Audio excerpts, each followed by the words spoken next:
ना गुड़ी हूँ, ना गायक हूँ, ना कवि हूँ, ना निर्णायक हूँ, नंगरी का नांगर, न बनका बनचारी हूँ, रसक रसीला, ना हूँ छबीला छैल। मैं तो कुछ भी नहीं, केवल भगवान बुद्ध के चरणों का पुजारी। मैं अपने आप को विद्वान भी नहीं कहता, क्योंकि बुद्ध से बढ़कर के कोई ज्ञानवान हुआ ही नहीं।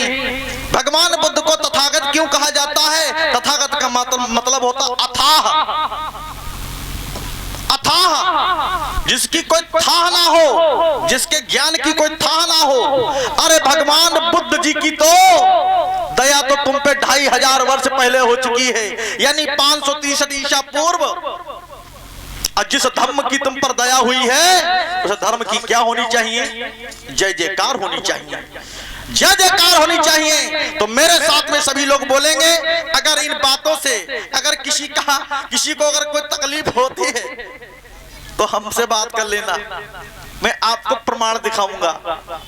बात कर लेना कि धर्म की जय जयकार हो या दया हो। अगर दया दया करते हो तो फिर उस व्यवस्था में और इस व्यवस्था में फर्क ही क्या रह गया? बनो तो बोधिष्ट शुद्ध बनो, पक्के बोधिष्ट बनो। और ऐसे बोधिष्ट बनने से कोई समाज में परिवर्तन नहीं आने वाला।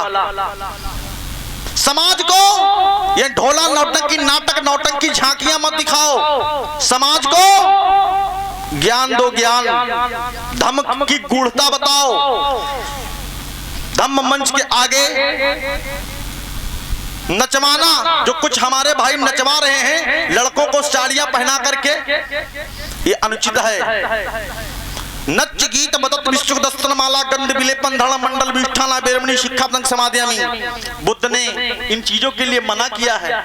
आप ऐसा क्यों कर रहे हो? अगर आप दिखाते हैं तो आप इतिहास दिखाइए, और भगवान बुद्ध जी के जो काल में जो घटनाएं हुई हैं उनके बारे में दिखाइए, उनका चरित्र दिखाइए,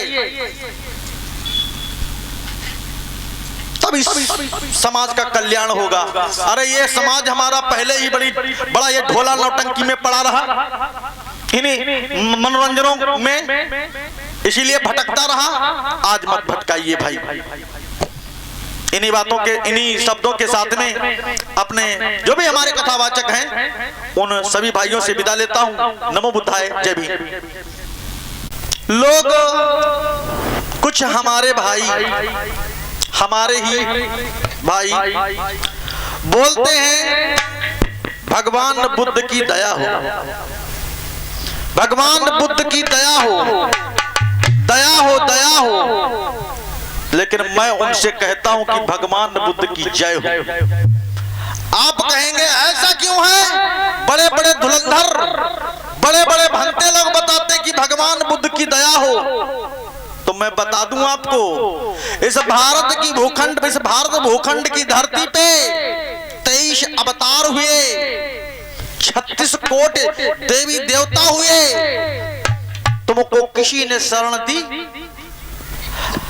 अछूतों को क्या शरण मिली? नहीं मिली। अगर वेद मंत्रों को सुन लेते तो कानों में शीशा पिघलवा करके डलवा दिया जाता था। अगर उच्चारित कर देते, उच्चारण कर देते तो तुम्हारी जुबान छटवा ली जाती थी। ऐसा मनु का वो विधान था, ऐसा मनु का वो सर्किट था। लेकिन भगवान बुद्ध ने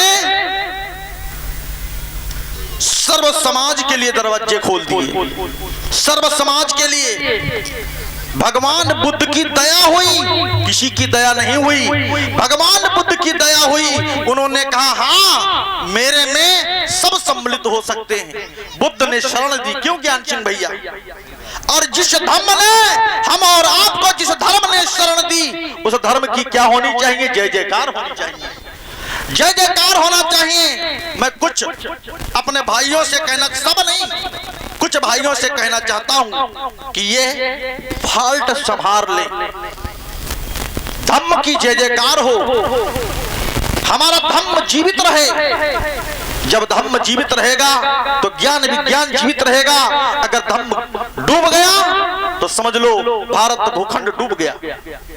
मैं बस इतना ही अपने भाइयों को संदेश देना चाहता हूं। जो भी हमारे कथावाचक हैं सभी को, इस छोटे से कथावाचक को, न गुणी हूं, न गायक हूं, न कवि हूं, न नरनायक हूं, न नगरी का नागर, न बनका बनचारी हूं।